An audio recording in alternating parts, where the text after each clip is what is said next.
الحمد لله وكفى وسلام على عباده الذين اصطفى أما بعد أعوذ بالله من الشيطان الرجيم بسم الله الرحمن الرحيم رب هب لي من الصالحين فبشرناه بغلام حليم وقال النبي صلى الله تعالى عليه وسلم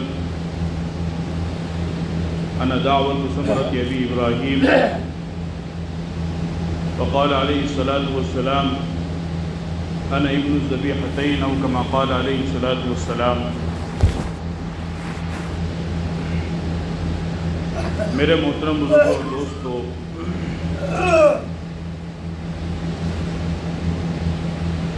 ابھی 2 روز قبل ہم میں سے بہت سے حضرات اللہ رب العزت کے ایک بہت بڑے فریضے سے فارغ ہوئے ہیں، اور وہ فریضہ تھا صرف اور صرف اللہ کی رضا کے لیے، اللہ کی خوشنودی کے لیے قربانی والی عبادت کو انجام دینا۔ آپ حضرات جانتے ہیں یہ قربانی حضرت ابراہیم علیہ السلام کی سنت ہے۔ حضرت ابراہیم علیہ السلام کے اللہ تعالیٰ نے 4 بڑے امتحانات لیے۔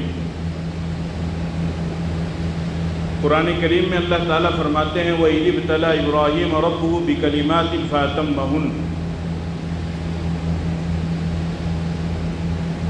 کہ اللہ پاک فرماتے ہیں کہ میں نے ابراہیم کے مختلف امتحانات لیے، ابراہیم علیہ السلام کو مختلف آزمائشوں میں ڈالا، لیکن جو بھی امتحان ابراہیم علیہ السلام کا لیا گیا، چاہے وہ چھوٹا ہو یا بڑا ہو،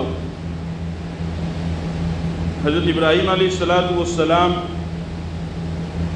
اس امتحان میں مکمل طور پر کامیاب ہوئے اور 100% نمبرات انہوں نے حاصل کیے۔ اللہ تعالیٰ فرماتے ہیں فَأَتَمَّهُنَّ، کہ جو امتحان ان کا لیا گیا وہ اس امتحان میں پورے اترے، اس آزمائش میں پورے اترے۔ 4 بڑے امتحان جو ابراہیم علیہ السلام سے لیے گئے وہ یہ ہے۔ پہلا امتحان یہ تھا کہ پوری قوم نے مل کر کے یہ فیصلہ کیا کہ چونکہ ابراہیم ہمارے معبودان باطلہ کو برا کہتا ہے، ان کی پرستش نہیں کرتا ہے، اس کے سامنے اپنے سر کو نہیں جھکاتا ہے،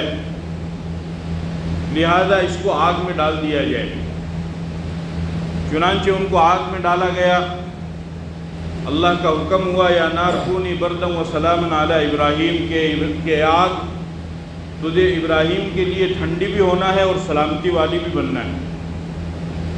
ابراہیم علیہ السلام اللہ کے حکم سے اس آگ میں گئے اور اس آزمائش میں پورے اترے۔ ظاہر سی بات ہے آگ میں اترنا، آگ میں جانا، کوئی ایسا تو ہے نہیں کہ آگ انسان سے جو اس میں جائے گا اس سے پیار کرے گی، محبت کرے گی، اس کو اپنی گود میں بٹھائے گی، اس کو سہلائے گی، اس کو بہلائے گی، ایسا تو ہے نہیں، بلکہ آگ کا اصول تو یہ ہے کہ جو اس میں جائے گا وہ اس کو جلا کر کے خاکستر کر دے گی۔ لیکن ابراہیم علیہ السلام اس امتحان میں پورا اترے۔ دوسرا امتحان ابراہیم علیہ السلام پر یہ آیا کہ اللہ کی طرف سے حکم ہوا کہ آپ اپنے بچوں کو لے کر کے بے آب و گیا میدان میں چلے جائیے، کنعان کو، جس شہر میں آپ رہ رہے ہیں، جہاں پر آپ کی قوم آپ کے خلاف ہو رہی ہے، اس شہر کو چھوڑ کر کے آپ دوسری جگہ چلے جائیے۔ مصر جانے کا حکم ہوا۔ راستے میں بے آب و گیا میدان، عرب کی جگہ پر جہاں پر مکہ مکرمہ ہے وہاں پر پہنچے، اور اللہ نے حکم دیا کہ اپنی بیوی ہاجرہ اور اپنے بیٹے اسماعیل کو یہیں پر چھوڑ دو۔ قرآن کریم میں اس جگہ کا ذکر ہے۔ ابراہیم علیہ السلام نے فرمایا ربنا انی اسکنت من ذریتی بواد غیر ذی زرع عند بیتک المحرم، کہ اس وقت وہ جگہ ایسی تھی کہ جہاں پر دور دور تک انسان تو دور کی بات ہے جانوروں کا بھی نام و نشان نہیں تھا، اور چونکہ وہ ریگستانی علاقہ ہے، ریگستانی علاقہ ہونے کی وجہ سے دور دور تک سرسبز و شادابی ہریالی یا گھاس پھوس کا بھی کوئی نام و نشان نہیں تھا۔ ایسے خشک علاقے میں، ایسے ریگستانی علاقے میں اللہ نے حکم دیا کہ تم اپنی بیوی ہاجرہ اور اپنے بیٹے اسماعیل کو یہیں پر چھوڑ کر کے چلے جاؤ۔ اب ظاہر سی بات ہے اپنی بیوی کو اور اپنے چہیتے بیٹے کو ایسی ویران جگہ پر چھوڑ کر کے جانا ایک بہت بڑا امتحان تھا، لیکن بہرحال ابراہیم علیہ السلام نے اس امتحان کو پورا کیا اور وہ چلے گئے۔ پھر اس کے بعد تیسرا امتحان اللہ نے یہ لیا کہ جب وہ بیٹا ذرا ہوشیار ہوا، بڑھاپے کا سہارا بننے کے لائق ہوا، تو اللہ نے حکم دیا کہ اس بیٹے کو میرے نام پر ذبح کرو، یا ابت افعل ما تؤمر ستجدنی انشاءاللہ من الصابرین۔ ابراہیم علیہ السلام نے اپنے بیٹے اسماعیل کو اللہ کا یہ حکم سنایا تو انہوں نے فرمایا کہ ٹھیک ہے، جو اللہ کا حکم ہے آپ اس کو پورا کیجئے، میں صبر کروں۔ اب ظاہر سی بات ہے ایک بوڑھا باپ اپنے بیٹے کے گردن کے اوپر چھری چلانا کوئی معمولی بات نہیں ہے، کوئی معمولی امتحان نہیں ہے، ایک بہت بڑا امتحان ہے۔ ابراہیم علیہ السلام نے اس امتحان کو بھی پورا کیا۔ چوتھا امتحان ابراہیم علیہ السلام کا یہ لیا گیا کہ اللہ رب العزت نے باپ بیٹے دونوں کو حکم دیا کہ تم یہاں پر کعبہ کی تعمیر کرو۔ کعبہ زمین کا وہ حصہ ہے کہ جہاں سے زمین کی ابتدا کی گئی ہے، جہاں سے زمین کی شروعات کی گئی ہے، یعنی گویا کہ مطلب یہ ہے کہ دنیا کے کسی بھی حصے سے اگر زمین کو ناپا جائے گا تو کعبہ زمین کے بالکل بیچ میں ہے، اور اس کعبے کی بنیاد تو آدم علیہ السلام سے پہلے فرشتوں نے رکھ دی تھی، پھر آدم علیہ السلام نے بھی اس کی تعمیر کی۔ اس طریقے سے تقریباً 5 مرتبہ کعبہ کی تعمیر ہوئی ہے۔ پھر حضرت نوح علیہ السلام کے زمانے میں بھی کعبہ تھا، لیکن جب طوفان نوح آیا تو اس وقت اس کی نشانیاں، اس کی جو دیواریں تھیں وہ منہدم ہو گئی، لیکن نشانیاں باقی تھیں۔ تو انہی نشانیوں کو دکھلا کر کے اللہ نے ابراہیم علیہ السلام سے فرمایا کہ تم اس کعبے کی، میرے گھر کی دوبارہ تعمیر کرو۔ چنانچہ ابراہیم علیہ السلام اس کام میں لگ گئے۔ مستری ابراہیم وہ اللہ کا نبی، مزدوری کرنے والا اسماعیل وہ اللہ کا نبی، اور جو مستری ہے وہ خلیل اللہ ہے، جو مزدور ہے وہ ذبیح اللہ ہے، جو گھر تیار کیا جا رہا ہے وہ کعبۃ اللہ ہے، اور جس کے لیے گھر تیار کیا جا رہا ہے وہ محمد الرسول اللہ ہے، آنے والے وقت میں، ابھی نہیں بعد میں۔ بہرحال دونوں باپ بیٹے نے مل کر کے کعبے کی تعمیر کی اور کعبہ تیار ہوا۔ وَأَذِّنْ فِي النَّاسِ وَإِذْ بَوَّأْنَا لِإِبْرَاهِيمَ مَكَانَ الْبَيْتِ أَلَّا تُشْرِكْ بِي شَيْئًا وَطَهِّرْ بَيْتِيَ لِلطَّائِفِينَ وَالْقَائِمِينَ وَالرُّكَّعِ السُّجُودِ۔ کعبے کی تعمیر کے بعد اللہ نے فرمایا أَذِّنْ فِي النَّاسِ بِالْحَجِّ يَأْتُوكَ رِجَالًا وَعَلَى كُلِّ ضَامِرٍ يَأْتِينَ مِنْ كُلِّ فَجٍّ عَمِيقٍ، کہ اے ابراہیم لوگوں میں حج کا اعلان کرو۔ کہ اللہ میری آواز کہاں تک پہنچے گی؟ فرمایا کہ میں تمہاری آواز کو پہنچاؤں گا، اور جب تم اعلان کرو گے تو لوگ کچھ پیدل چل کر کے، کچھ سواریوں پر چل کر کے کعبے کا طواف کرنے کے لیے اور یہاں پر حج کرنے کے لیے لوگ پوری دنیا کے کونے کونے سے چل کر کے آئیں گے۔ چنانچہ علماء کرام فرماتے ہیں کہ ابراہیم علیہ السلام نے آواز لگائی، اور پھر جن لوگوں نے ان کی آواز پر لبیک کہا تو وہ اپنی زندگی میں ضرور حج کرتے ہیں، اور جتنی مرتبہ کہا اتنی مرتبہ وہ حج کرتے ہیں۔ کوئی 1 مرتبہ کرتا ہے، کوئی 10 مرتبہ کرتا ہے۔ امام اعظم ابو حنیفہ رحمۃ اللہ علیہ نے اپنی زندگی میں 55 مرتبہ حج کیا۔ اس طریقے سے بے شمار ہیں بزرگان دین جو ہر سال حج کرتے ہیں۔ بہرحال یہ 4 آزمائش تھی جو اللہ نے ابراہیم علیہ السلام سے لی۔ ایک تو آگ میں ڈالے جانا، دوسرا اپنے بیوی بچے کو بے آب و گیا جنگل میں میدان میں چھوڑنا، تیسرا اپنے بیٹے اسماعیل کے گلے پر چھری چلانا، اور چوتھے بیت اللہ کی تعمیر کرنا۔ یہ 4 بڑے امتحان تھے جو اللہ نے ابراہیم علیہ السلام سے لیے، اور ابراہیم علیہ السلام ان چاروں امتحان میں مکمل طور پر کامیاب ہوئے۔ اب آپ حضرات جانتے ہیں کہ جب کوئی بچہ ایگزام میں کامیاب ہوتا ہے، پاس ہوتا ہے، امتحان میں اچھے نمبرات حاصل کرتا ہے، تو اسکول والوں کی طرف سے، مدرسے والوں کی طرف سے، استاذ کی طرف سے، ماں باپ کی طرف سے، یا کسی کمیٹی اور تنظیم کی طرف سے، یا خاندان والوں کی طرف سے اس کو انعام دیا جاتا ہے۔ چنانچہ ابراہیم علیہ السلام بھی ان امتحانات میں کامیاب ہوئے،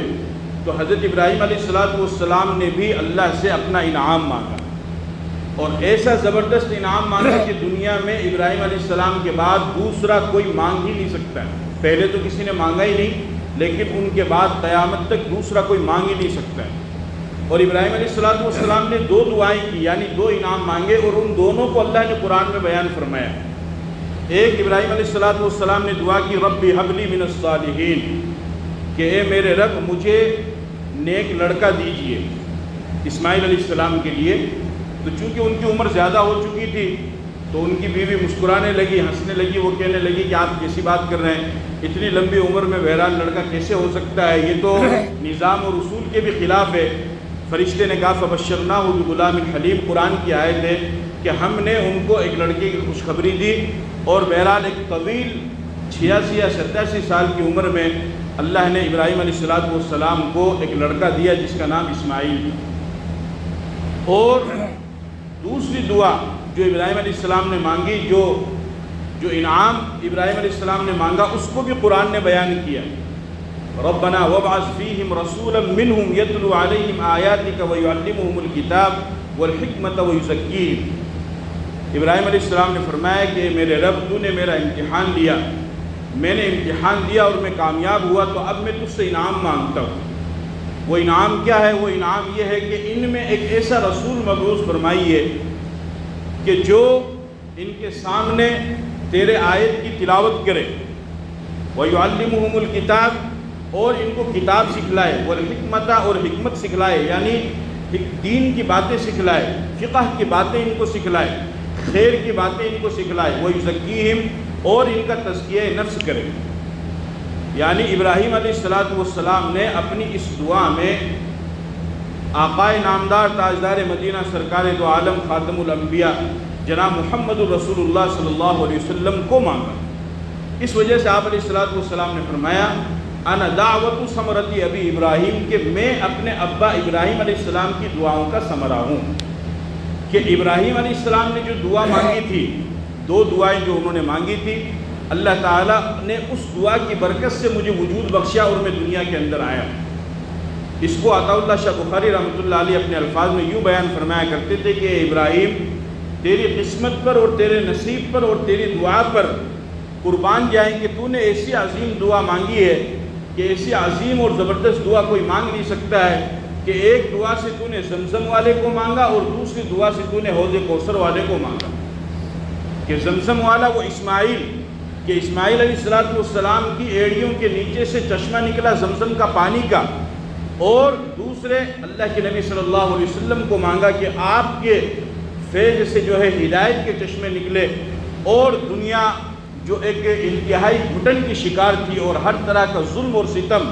کہ جو کچھ بھی ہو سکتا تھا دنیا کے اندر وہ عام تھا، قتل و غارت گیری، شراب نوشی، زنا خوری، بچیوں کو زندہ دفن کرنا، زندہ ان کو ذبح کر دینا، اور دوسروں کی زمین کو ہڑپ کر لینا، معمولی سی بات پر قتل و غارت گیری کرنا اور لڑائی کو طول دینا، اور خاندانوں کے خاندان تک اس لڑائی کا چلنا، اور دوسروں کے حصے کو کھا جانا، دوسرے کے زمین کو غصب کر لینا، دوسرے کی جگہ کو غصب کر لینا،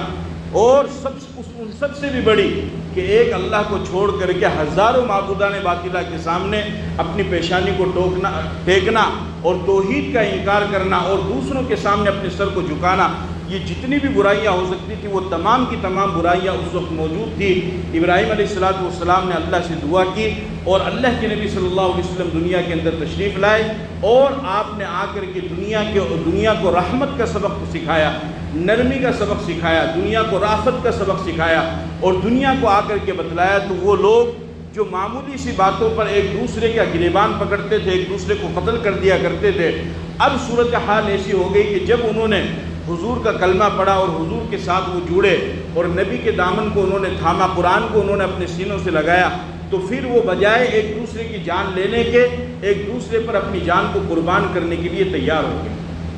یہ کیسے ہوا؟ یہ اس لیے ہوا کہ اللہ کے نبی صلی اللہ علیہ وسلم دنیا کے اندر تشریف لائے، اور یہ ثمرہ تھا حضرت ابراہیم علیہ السلام کی دعا کا، اس لیے آپ نے فرمایا کہ میں اپنے ابا ابراہیم علیہ السلام کی دعاؤں کا ثمرہ ہوں۔ اور اسی طریقے سے آپ علیہ السلام نے یہ بھی فرمایا انا ابن الذبیحتین، کہ میں دو ذبیحوں کے درمیان ہوں۔ حضرت ابراہیم علیہ السلام کی دو بیویاں تھیں۔ آپ کی پہلی بیوی حضرت سارہ، حضرت سارہ کو جس وقت آپ کنعان سے نکلے اس وقت آپ کے ساتھ میں تھے حضرت سارہ، آپ ان کو لے کر کے چلے، مصر جانے کے لیے اللہ کا حکم ہوا تھا، آپ ان کو لے کر کے چلے۔ رستے میں ایک بادشاہ تھا، اس کی حکومت پڑتی تھی اور اس کی سلطنت پڑتی تھی، اس کا نام تھا سنان ابن علوان۔ اس کی ایک گندی عادت تھی، اس بادشاہ کی ایک گندی خصلت یہ تھی کہ جب اس بادشاہ کو یہ معلوم ہوتا کہ کوئی مسافر آیا ہے اور اس کے ساتھ میں اس کی بیوی ہے، تو وہ اس کے ساتھ میں بدکاری کا ارادہ کیا کرتا تھا۔ حضرت ابراہیم علیہ السلام کے ساتھ میں ان کی بیوی حضرت سارہ تھی۔ اس نے قاصد کو بھیجا، اپنے وزیر کو بھیجا، معلوم کروایا، اور کتابوں کے اندر یوں آتا ہے کہ اس نے حضرت سارہ جو حضرت ابراہیم علیہ السلام کی پہلی بیوی ہے، ان کے ساتھ بھی اس نے بدکاری کا ارادہ کیا اور ہاتھ بڑھایا تو ہاتھ اس کا شل ہو گیا، اور بعض کتابوں میں یوں آتا ہے کہ وہ مر ہی گیا۔ اب انہوں نے سوچا کہ بھئی ہم مسافر آدمی ہیں، اگر خدا نخواستہ یہ بادشاہ مر گیا تو یہ تو پوری قوم ہمارے خلاف ہو جائے گی۔ انہوں نے اللہ سے دعا کی اور اس نے توبہ کی تو وہ دوبارہ ٹھیک ہو گیا۔ دوبارہ ٹھیک ہوا تو پھر اس کی نیت خراب ہوئی، پھر اس نے اپنا ہاتھ بڑھایا تو کسی نے بتایا کہ وقت کے پیغمبر ہیں، یہ نبی ہیں اور یہ نبی کی بیوی ہے، آپ ان کے ساتھ میں اس طریقے سے بدکاری کا ارادہ نہ کیجئے۔ جب تیسری مرتبہ بھی اس نے دیکھا تو وہ سمجھ گیا کہ یہ کوئی معمولی انسان نہیں ہے اور میں ان کے ساتھ میں غلط نہیں کر سکتا ہوں۔ اس نے توبہ کی اور پھر اس نے اپنی بیٹی، اور بعض کتابوں میں آتا ہے کہ اپنی بہن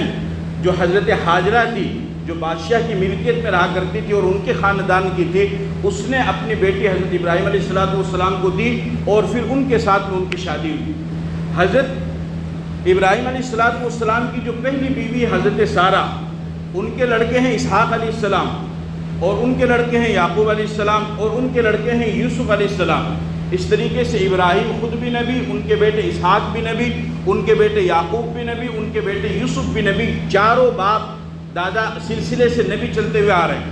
اور حضرت اسحاق علیہ السلام کی نسل میں تقریباً 18,000 انبیاء کرام پیدا ہوئے۔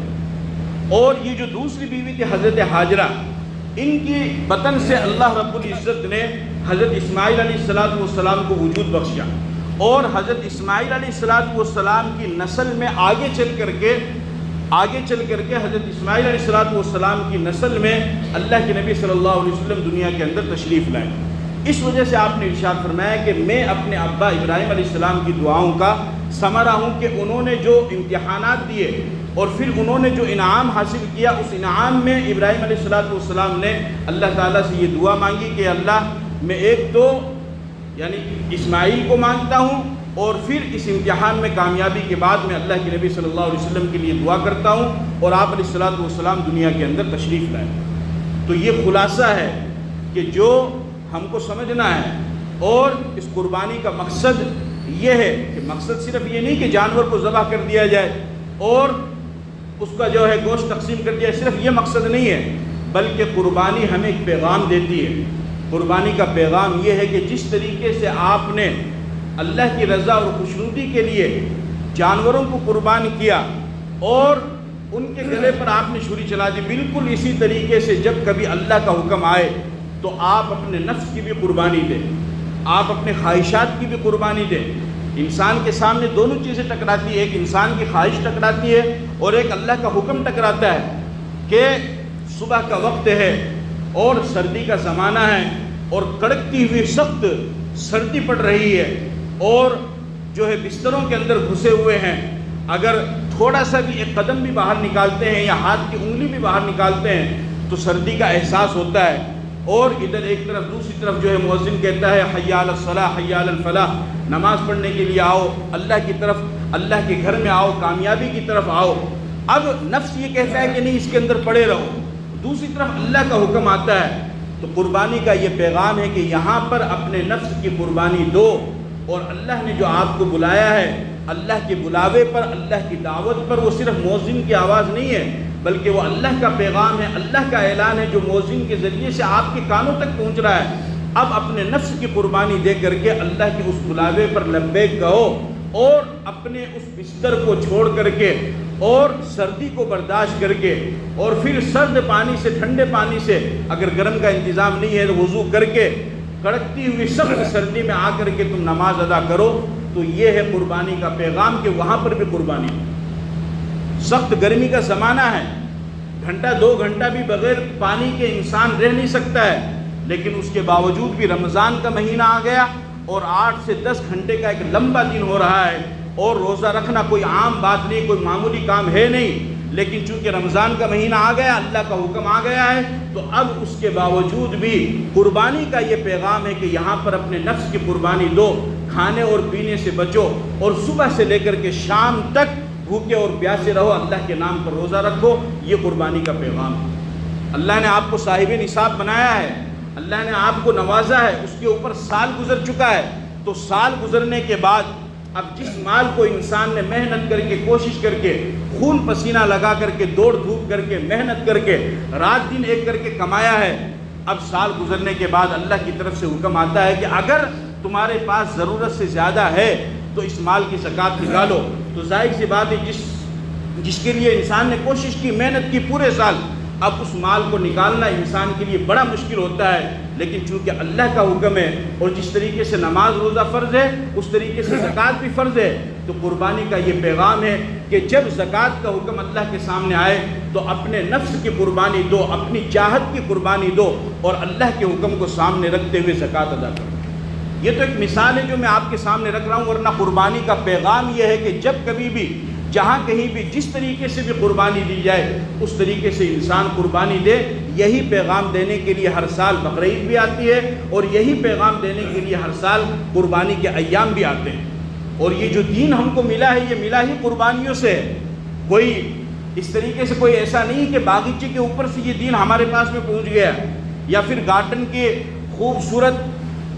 جو ہے گھاس کے اوپر سے چل کر کے یہ دین ہمارے پاس پہنچ گیا، یا آج کے زمانے میں سوشل نیٹ کے ذریعے سے، سوشل میڈیا کے ذریعے سے یہ دین ہم تک پہنچ گیا، ایسا نہیں ہے، بلکہ یہ جو دین ہم کو ملا ہے اس میں قربانیاں ہیں، اور ہزاروں نہیں بلکہ لاکھوں کی تعداد میں قربانی ہے۔ بلکہ جس ابراہیم علیہ السلام کی ہم سنت ادا کرتے ہیں وہیں سے یہ قربانی کا سلسلہ شروع ہوتا ہے کہ انہوں نے اپنے بیٹے اسماعیل علیہ السلام کی قربانی دی، اور پھر اس کے بعد اللہ کے نبی دنیا کے اندر تشریف لائے تو آپ نے قدم قدم پر قربانیاں دی، ہر تکلیف کو آپ نے برداشت کیا، اور اتنا برداشت کیا کہ آپ نے فرمایا لقد اخفت فی اللہ وما یخاف احد ولقد اوذیت فی اللہ وما یؤذى احد، کہ اے دنیا کے لوگوں، اللہ کے نام پر جتنا، اللہ کے راستے میں جتنا مجھے ڈرایا گیا کسی کو نہیں ڈرایا گیا، اور اللہ کی رضا کے لیے جتنا مجھے تکلیف پہنچائی گئی اتنی کسی کو تکلیف نہیں پہنچائی۔ صحابہ کرام نے قربانی دی، اپنے گھر بار کو چھوڑا، مکہ سے ہجرت کی اور مدینہ کی طرف چلے گئے، اپنے سارے کاروبار کو چھوڑا، اور پھر حضرت حسین رضی اللہ تعالی عنہ نے میدان کربلا میں قربانی دی۔ 72 افراد جو نبی پاک صلی اللہ علیہ وسلم کے خاندان کے تھے کہ ان سے زیادہ پاکیزہ جسم رکھنے والا اور ان سے زیادہ پاکیزہ خاندان اس وقت دنیا میں ہو نہیں سکتا تھا، لیکن اس کے باوجود بھی حضرت حسین رضی اللہ تعالی عنہ نے میدان کربلا میں قربانی دی، اور اس کے بعد یہ سلسلہ چلتا رہا۔ تو اس طریقے سے قربانیوں سے چلتا ہوا یہ دین ہم تک پہنچا ہے، تو ہمارا بھی یہ فرض بنتا ہے کہ جب کبھی بھی دین اسلام کے لیے قربانی دینے کا موقع آئے، اور الحمدللہ ہمارے پاس کوئی ایسا نہیں ہے کہ اپنی بیوی کو چھوڑو، اپنے بچوں کو چھوڑو، یا پھر جو ہے اپنے گھر بار کو چھوڑ دو، یا پھر جو ہے اپنے تمام تر کاروبار کو چھوڑ دو، یا صحابہ کی طرح قربانی دینا، یہ تو ہم سے مطالبہ ہے ہی نہیں ہے، بلکہ ہم سے تو بہت چھوٹا مطالبہ ہے۔ اور وہ مطالبہ کیا ہے؟ وہ مطالبہ یہ ہے کہ 5 وقت کی نماز اللہ نے فرض کی ہے، لہذا اس کا اہتمام کرو۔ رمضان کا مہینہ آئے تو پورے 30 دن کے روزے رکھو، ایک دن روزہ بھی قضا نہ ہونے دو، اور اللہ نے صاحب نصاب بنایا ہے تو زکوٰۃ ادا کرو۔ اگر ماں باپ ہیں تو بچوں کی اچھی تعلیم کرو، اس کو اچھی تربیت دو، اور اگر اولاد ہیں تو ماں باپ کی خدمت کرو، شوہر ہیں تو بیوی کے حقوق کو ادا کرو، بیوی ہے تو شوہر کے حقوق کو ادا کرے، پڑوسی ہے تو اپنے پڑوسیوں کے حقوق کو ادا کرو۔ اس طریقے سے یہ چھوٹے چھوٹے احکام جو شریعت نے، اسلام نے ہمیں دیے ہیں، یہ ان کو جب ہم ادا کر لیں گے تو ہم بھی اللہ کی نظر میں بہت بڑے سرخرو ہو جائیں گے اور کامیاب ہو جائیں گے۔ لہذا قربانی کا یہی پیغام ہے کہ جس طریقے سے قربانی کے موقع پر آپ نے قربانی کی، اور اللہ کے نام پر بالکل اسی طریقے سے جب کبھی بھی موقع آئے تو ہم اپنے نفس کی بھی قربانی دیں، اپنی خواہشات کی قربانی دیں، اپنی من چاہی کی قربانی دیں، اور اللہ کی رضا کے سامنے سر بسجود ہو جائیں۔ قرآن میں اللہ نے فرمایا ان صلاتی ونسکی ومحیای ومماتی للہ رب العالمین، کہ میری نماز، میرے ارکان، میرا اور جینا اور میرا مرنا، یعنی مسلمان کا یہ سب کس کے لیے ہے؟ اللہ کے لیے ہے، کہ جب کبھی اللہ کا جو حکم آئے گا، ایک سچے مسلمان کی علامت ہوتی ہے کہ وہ اللہ کے اس حکم کے آگے اپنے سر کو جھکا دے اور اس حکم کو پورا کرے۔ یہی قربانی کا پیغام ہے۔ اللہ پاک مجھے اور آپ کو عمل کی توفیق عطا فرمائے۔ وآخر دعوانا الحمدللہ رب العالمین۔